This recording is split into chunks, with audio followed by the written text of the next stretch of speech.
The first thing Anthony di Stasio remembered was the sound, a deep, thunderous crack that rolled through the cobblestone streets of Boston's North End, a sound so profound it was felt in the bones more than heard by the ears. It was 12:40 p.m. on January 15th, 1919, an unseasonably warm Wednesday. The 9-year-old boy, walking hand in hand with his older sisters, Teresa and Maria, turned toward the source. What he saw next would haunt the city for a century. A 50-foot-tall steel tank, bulging grotesquely at its seams, had split open. From the rupture, not a gush of water, but a rolling, roaring brown wave, a 15-foot-high wall of molasses, exploded into the street.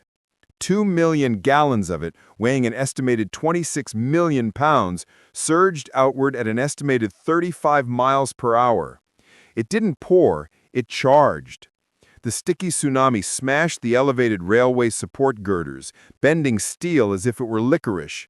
It swept freight cars off their tracks, pulverized buildings, the firehouse, the stable, the pump station, and engulfed everything in its path: horses, wagons, men, women, and children.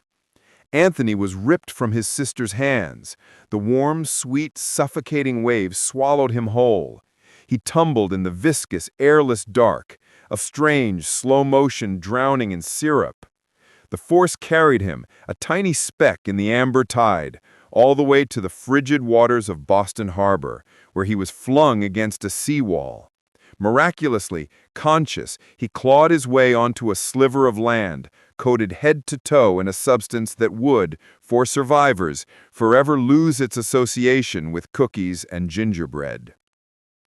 This was the Great Boston Molasses Flood. It killed 21 people, injured 150, and left a scar on the city that was both literal and legal. But to call it a freak accident is to miss the true, shocking story, a tale of corporate greed, racial prejudice, a frantic race against time, and a courtroom battle that would change America forever.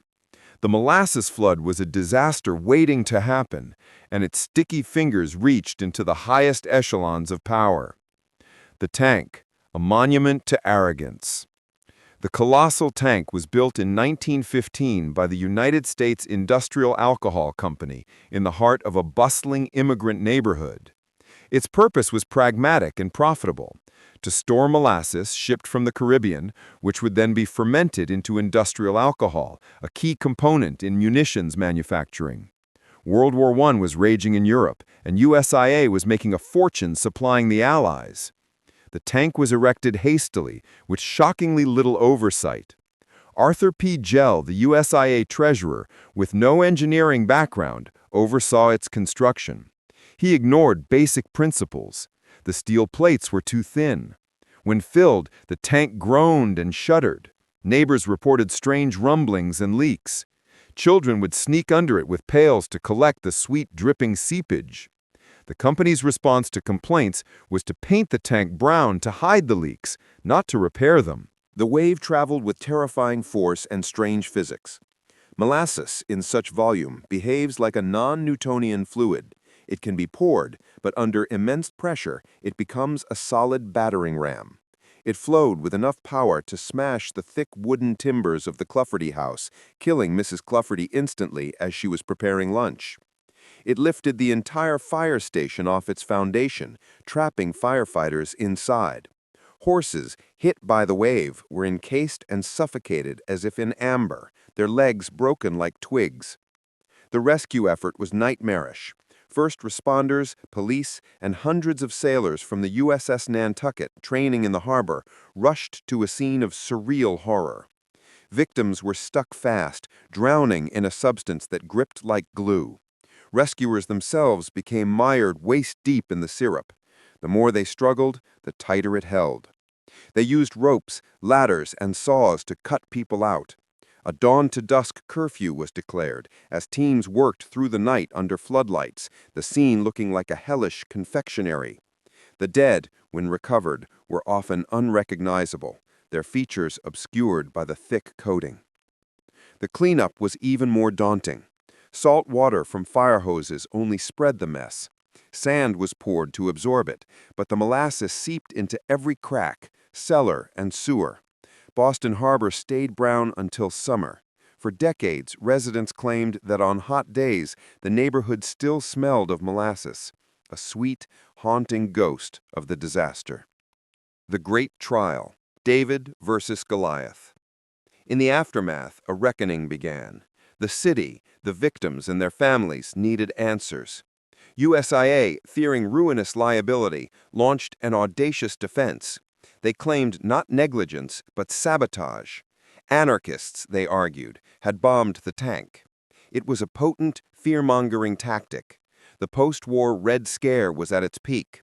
The Palmer raids were rounding up suspected radicals.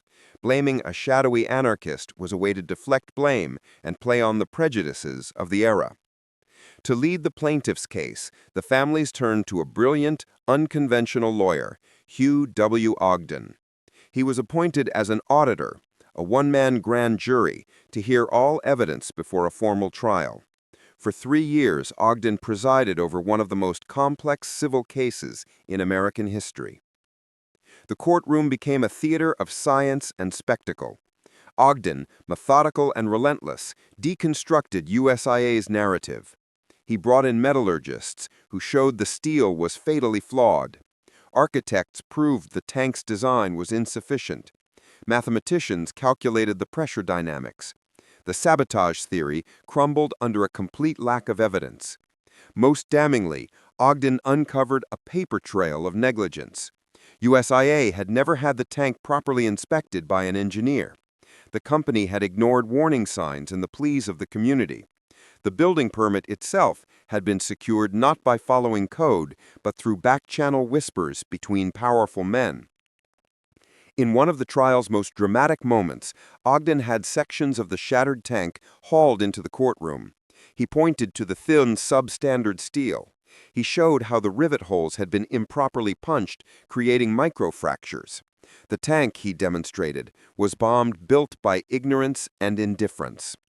Ogden's final report, over 3,000 pages, was a masterpiece of forensic jurisprudence.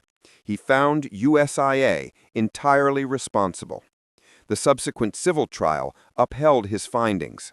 The company was ordered to pay damages totaling about $1 million, over $15 million today, an unprecedented verdict against a major corporation. The ripple effect, a sticky legacy. The Great Molasses Flood's legacy is far more than a bizarre footnote. It catalyzed a fundamental shift in American society. First, it led directly to the modernization of corporate regulation and building codes. The disaster proved that laissez-faire industrial practices could have deadly consequences for the public.